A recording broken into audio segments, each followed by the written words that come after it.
Throughout most of history, people of color have had to find other means to express themselves and showcase their struggles. Pieces of art can be a very healthy medium to deal with stress of their everyday lives and create a very relatable and sympathetic work that can help people outside of their community really understand where they're coming from. Along with that, sometimes open protests can put those people of color in incredible danger. So, highlighting their injustice through art can be a safer outlet that can maybe even reach more people. As a young black man myself, seeing other African Americans talk about their struggles is something I can very easily sympathize with. The black struggle in itself is a shared experience and is something that I always enjoy hearing more points of view on. So, when picking a piece to review, the one having black women discussing their trauma caught my attention. The stories being told by these women really give me a greater understanding of what black women have to go through. The issues they talk about through this medium are so wonderfully illustrated, and the grand goal of the whole production is fantastic. I think advocating for mental health awareness in the black community is extremely important and something that is not done enough. The production's display of these issues is no clearer than in the following clip. 'Cause I don't know anymore how to avoid my own face wet with my tears. I had convinced myself colored girls had no right to sorrow. And I lived and loved that way and kept sorrow on the curb. Allegedly for you. But I know I did it for myself.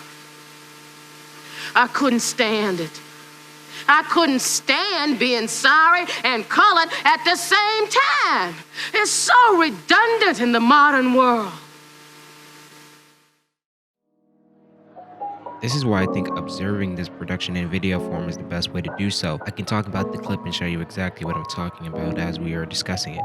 It's a shame that she feels like it's a waste of time being sad because she's black, but this is something many black people face and can relate to because the reason of their sorrow a lot of the time is because of the discrimination they face because of their skin color, and them disregarding it results in extremely poor mental health. But obviously, this isn't a fair statement to make because they deserve to be happy just as everyone else deserves to be happy. And I think what's great about highlighting this type of phenomenon or feeling is the fact that it may help people who feel this exact same way wake up somewhat and realize that they feel this way, but by seeing it through a different lens or maybe through a third person sort of view, they can understand that it's a toxic way of thinking and they can make change in their life.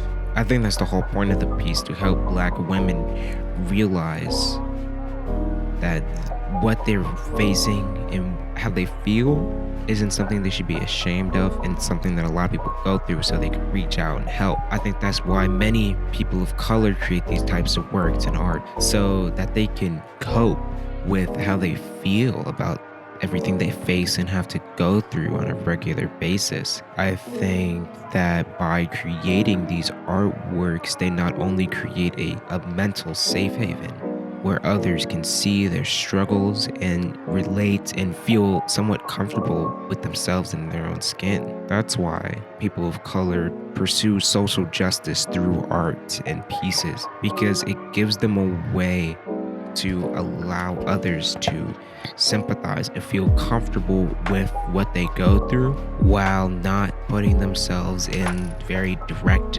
conflict/danger, even though that can still result from these types of things. So I would just like to thank you for listening and watching, and hope you have a very nice day, and give me a good grade, Smile.